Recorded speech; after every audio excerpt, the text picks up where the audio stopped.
Thanks for stopping by, guys, and welcome back to Scrap Mechanic. Now today we're going to be doing a bit of a tutorial video. I've been doing a lot of tanks on my channel, so I've been trying to show people how I build them so that they can build similar projects themselves. So I've done tutorials on tanks, turrets, guns, all kinds of things. This video is going to focus on tank tracks and tank driving. I'm going to be showing you how I build my general purpose tank drive. This is my little pseudo tank that we're going to be putting this onto. And I'm going to be showing you just about everything you will need to know. Now for my particular setup, I use a 2-bearing system. So each wheel has 2 bearings. For some people this may be an issue because of frame rates. However, it's what I prefer. Another thing for frame rates is this does use suspension, which may be an issue for some people. So let's go ahead and get started and get this ready. So normally you'd want to find your center of mass or your center, direct center.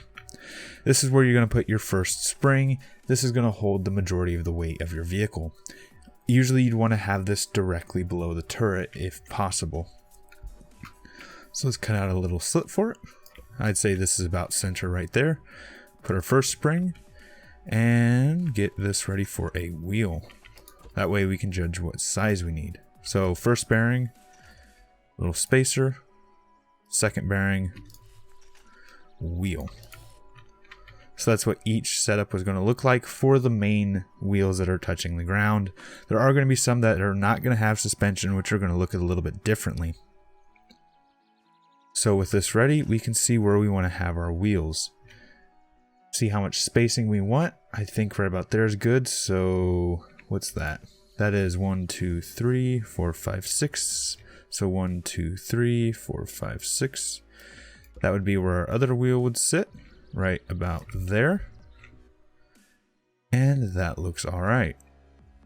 Now we could put it one farther back, which I think would look a little bit better. But I'm going to stick with this for now. Go ahead and get these two set up. And we'll have to get these done on the other side. Just make sure they're in the right spots. And I'm going to go ahead and put these all in exactly like the first wheel we just did.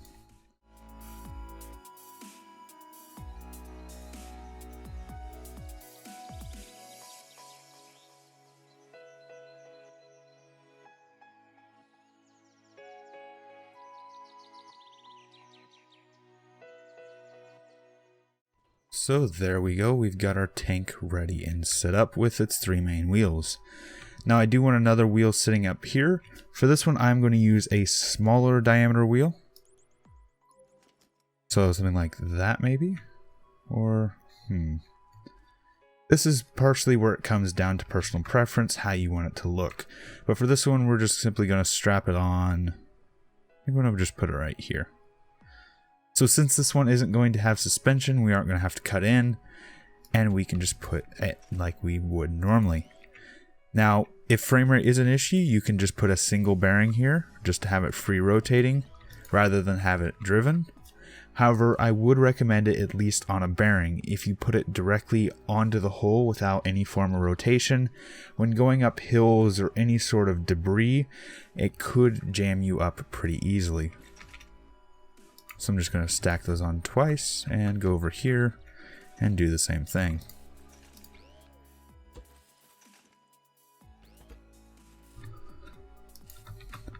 And I'm going to crank up the suspension a little bit because we are having some weight issues.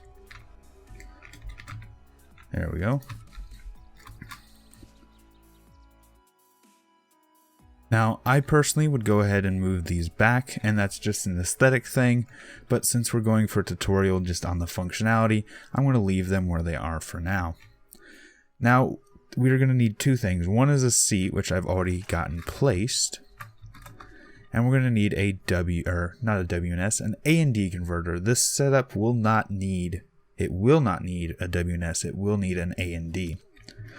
And it will also need 4 engines, which is going to be quite a bit of weight. However, it's not going to be too bad. So let's grab our engines. We need the sensors for our A&D converter and everything else we will need. I need a T-piece and bearings, or bolts I should say. So first let's go ahead and hook up 2 engines. I'm just placing them roughly so we can get an idea of what we're doing.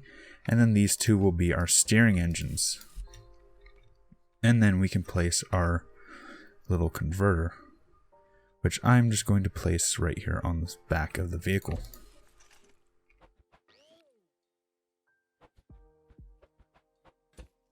Go and place these facing towards the T.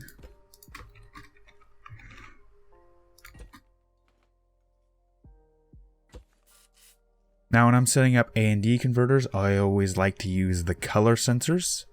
Personally, I always use it to sense orange, but you could also have it sense purple or any other color that you're not using in your build normally. Range of 2, this causes some issues. If you have range 1, the system will often not work properly simply because these sensors are a little bit buggy when you have them set to range 1. Color mode orange, do the same thing. Range 2, color mode orange. Now one issue with this setup specifically is you can't have anything blocking the top of that. That was a bad demo because that is orange. So if I put something like this, this won't cause an issue with the sensors themselves, but it'll make it so the A&D little converter piece, I should say, the moving piece, has issues turning like it should. Hook that up to the seat. Go ahead and hook these 2 up to the seat. Hook these up to left and right. And this is actually how the hookup will be for the wheels.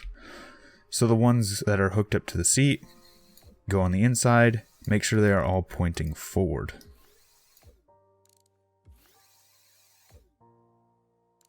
There we go.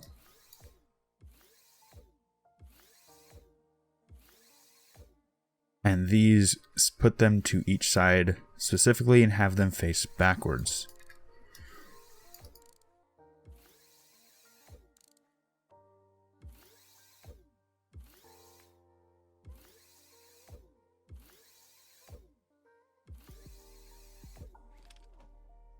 I keep hopping out of the tank. Now we should have everything set up. All we need to do is set the engine levels. For something like my MBTs, I usually go to the one just below the top for the main drive, and then one below that, 2 below the top specifically for the turning. This usually does well for most of my steering setups. So let's go ahead and test. Forward is correct. Test left and right. On this version is reversed, so all I have to do is change that bearing. Now my left and right are the correct way. We can go ahead and take this for a test drive. Now, if you want the tank to be slower, say you're not actually making like an MBT, you want something just slow, say you're putting it on a tractor or something, you can just slow all these down. If you want it to be faster, this is what you'll change. If you want the turning speed to be faster or slower, these are what you'll change. So, that is the general setup for all of my tanks. This is used on like the Wyvern, the Surge, the Lynx, and all of those tanks, and hopefully will help you when you build your tanks, whether that be an actual battling tank or just anything with tank steering that you need to make, say forklifts or anything else. So hopefully you found this little tutorial helpful and you're able to learn something from it. So if you guys did enjoy, please leave a like. If you have any suggestions, leave them in the comments down below. Enjoy the channel, enjoy what I'm doing. Please subscribe, it helps out a lot. And right now, shares help the channel the most. So if you do want to help out the channel, please share this episode with a friend. Thanks for stopping by, thanks for sticking around, and until next time, peace.